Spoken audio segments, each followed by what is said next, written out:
guys, John, small town, small time bookseller, coming at you one more time with another book selling video, and I'm trying out some new gear. It's nothing special. I just got a ring light, and I noticed that if I look up like this, you can see the ring light in my glasses, which I don't care for at all, or down my eyeball. So I'm going to try to keep my head down, nose to the grindstone, working hard, that kind of thing. But we'll see how it goes. I might need to adjust this somehow, figure out how to do it without you could just go sans glasses, but I think I'll try it with them. And anyhow, happy 2024. It's been a good year so far. I can't wait till I catch up and I can tell you about it. But we're still working on last year, so this is pretty much what I do. I'll sell some books, mostly books. There's sometimes I get some not books in there, and I sell entirely on eBay. And then when I do, I'll come here and tell you what I sold, so that you might likewise go forth and do similar things. I don't do garage sale videos. I don't do yard sale videos. I don't do the GoPros, you know, at the Goodwill bins, looking at my hands like an inveterate poacher. One of those cheerful ne'er-do-wells that are to be found in any parish. No, nothing like that. This is just going to tell you what I sold between September 24th and the end of September, January, February, March, April, May, June, July, August, September 30th. So the 24th through the 30th. It's covers 17 sales. 15 of them are books. 2 of them are not books. And yeah, that's some pretty good, pretty good range of different things in there. And I got my paper right here to tell you all about it. So we're gonna go through the books I sold, least profitable in that time period to the most profitable. And then afterwards, I've been doing a little bit different, some things a little differently to try to clear out some inventory. Not really with my books, but with my not books. Do I need to close that? It says low battery. Okay. So then I'll tell you about what I've been doing there at the end. So it shouldn't be too long of a video. And then we'll get to it. So we're going to start right off with the sales. First thing I sold during this time period was this one. It's a Napa racing hat. Martin Truex Jr., number 56, sold for $7. And still listing a bunch of hats. I'm buying way too many hats. Yeah, I should. But I'm hoping that pretty soon there'll be an algorithm catching on somewhere that says, this guy sells hats. Because that's usually what happens. I've had things, you know, you have a group of things that sit on the shelf for years, and all of a sudden one sells, and another. It's like somewhere, some little eBay gremlin is going, oh, this guy likes to sell these things. And they'll start sending it out to everybody. So I'm hoping that'll start happening with my hats, that I'll start getting more sales as it becomes known that I have hats. So, but I'm learning a lot. This is today's hat. This is the red from the Red Snapper Inn. Our fish spent last night in the Gulf. This is a restaurant about a half hour south of here in Surfside, Texas. If you would like this hat, I'll be putting it up for sale. $5 for any of my viewers. That's what any of the hats that I wear in any of my viewers, or $5 for any of the hats that I wear in any of my videos, are $5 for viewers. So I don't know what I'll list as that. Maybe 10 or 12 otherwise. So it's a good restaurant. I haven't been there in years, but it's a pretty good restaurant. So moving on, my next sale is also not a book. So the 2 lowest sales were my not books, which is what I was aiming for this month. So it worked out well. But I did sell Toto 4. That sold for $8. So I haven't been listing many records lately, but I finally did get a record player, so now I can test them out before I list them, which I think is important. Some of them are obviously in good shape, but others, there's light scratches, and I'm just not sure if it's going to affect the sound quality or not. So now I can play through them and see if it does or not. All right. Moving on, first book of this video, we have the Keto Continuum Workbook, which sold for $8. Workbooks, cookbooks, Any books that are related to specific diets sell pretty well. So this is being related to the keto diet, and it did sell. Only $8, but you know. Then we had the Georgia's Stone Mountain by Willard Neal, History and Photos, and that sold for $10. The local history is a good one, a good genre to look for. Then we have The Screwtape Letters, a 1956 hard copy by C.S. Lewis, and that sold for $15. I'm finding myself selling a lot more vintage novels. I've talked about it before. A lot of the reasons are that a lot of the people who shop at the Goodwill bins where I do are scanning barcodes, and that's their model. And so they pick up a lot of the newer stuff. So when I'm there, a lot of the times all that's left is more vintage things that don't have barcodes. Well, there is some value in a lot of those books. It just takes a little longer to look them up. And, you know, so this one did sell for $15. So I am more than happy with that. And then next we had the Model 1911 Automatic Pistol by Robert Campbell, sold for $18. Firearms is a genre that sells as well. I don't know if there are certain words that you are not able to use, because this one had the word pistol in it and didn't flag anything. I know that, you know, on some social media outlets, if you mention certain things like that, but I can't imagine on eBay because you have to sell that kind of thing. So I'm guessing not. I really didn't look into it, but I had no problem selling this. So some of you might be able to let me know if there are. I know there's certain things you can't sell, like probably you couldn't sell knives or guns or things like that on eBay, but as far as just using the words to describe something, you know, I don't know. This one got through fine. And I've also sold like NRA stuff before, so I don't know. If you do, inform us all, and I'll just quit talking. All right. The next one was a Mental Prayer Book Challenge to the Lay Apostle from 1958, another vintage book that sold for $18. Religion is probably the best selling genre that I have. All manner of religions and any aspect of it. Always look up anything religious. And the next one, Batman Collected by Chip Kidd. I thought this would sell a lot faster than it did. I had this on the shelf for a long time, and it sold for $20. And then the, hold on.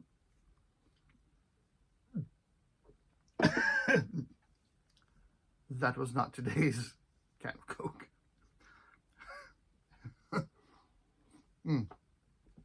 Okay.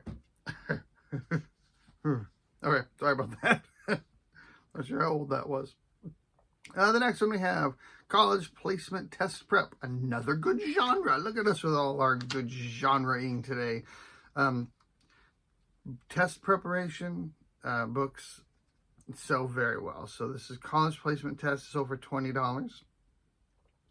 And this was a fun find. This was The Drop, which is a Special Forces Association magazine. I found 3 issues of The Drop together in the Goodwill bins. So I put them in together as a lot, and they sold for $22.50. So that's kind of cool. The next one, we have another textbook.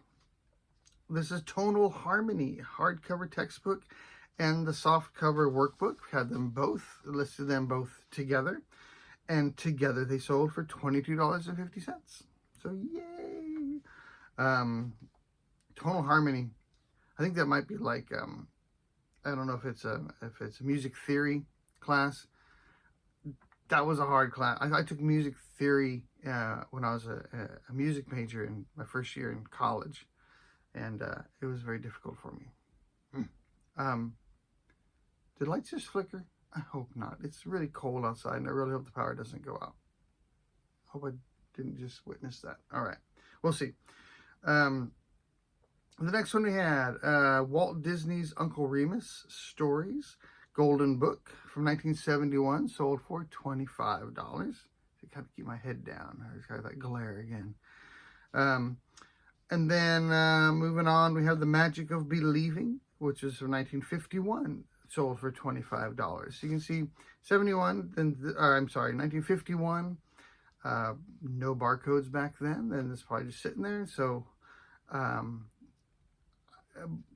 the downside of looking up vintage books is I'm not as familiar with them. Obviously, you're going to know the classics, but something like The Magic of Believing, I'm just going off the title. You know, that sounds like something that would be possibly interesting to somebody. So that's why I looked that one up. So I don't look up all of the vintage ones if it's, but things that sound interesting. It just takes more time because you have to actually look them up. I usually use the eBay app, and I use the voice thing. So I'll just say like Magic of Believing, and then it's going to not understand me if I say Claude Bristol.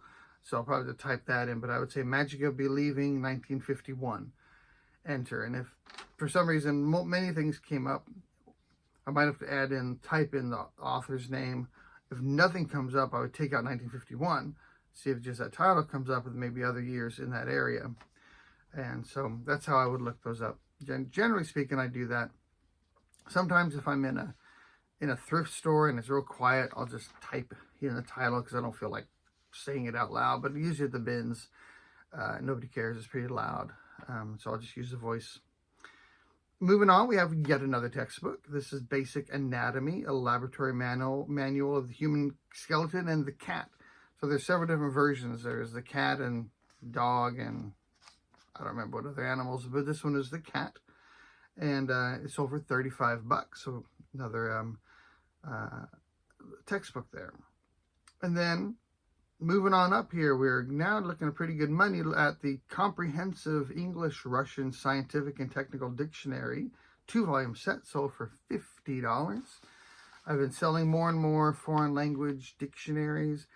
If they are specific to scientific terms or agricultural terms or medical terms, those seem to sell a little better than just your straight word-to-word translation kind of a dictionary.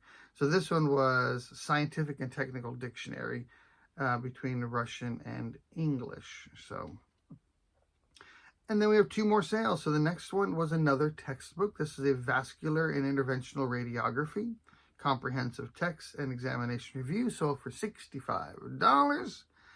And then the last one, this is kind of a cool book. This was a facsimile of a 1782 Bible, a Robert Aitken Bible. The book was from 1968. Is a facsimile of a 1782 Bible, and that was from, that sold for $67.50. So pretty cool.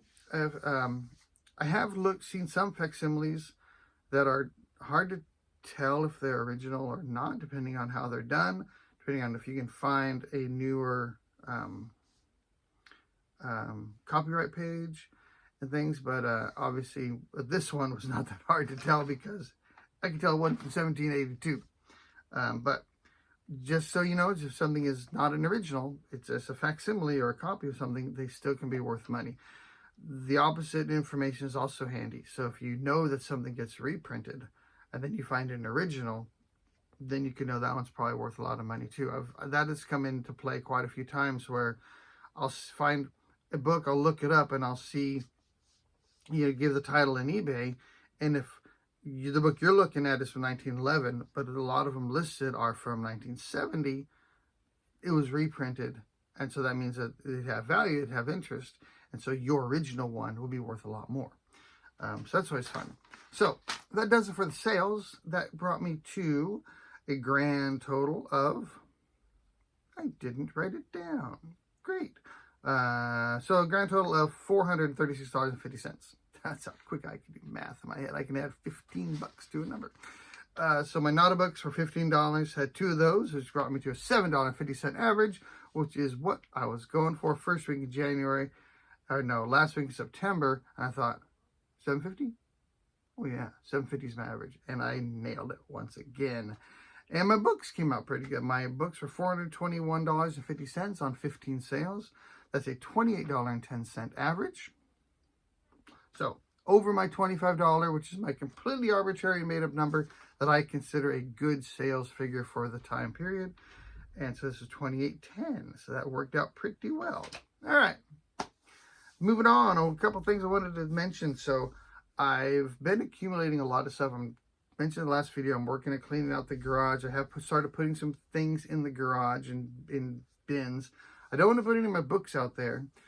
In fact, I've got some out there I want to bring in, but I want to put my Nota books and store them in the garage and free up a little bit of space in here. So I picked up at not the Goodwill bins, but at a local thrift store near where I work that I go to a lot, and they had a bunch of puppets in the plush bin that they always have. And these were, I looked up one, it said FAO. So I'm like, FAO shorts, so I'm guessing it just said FAO. That's a brand I've heard of, so that sounded pretty good. I looked up a few of them. There seemed to be some value there, so I got all the ones that said FAO.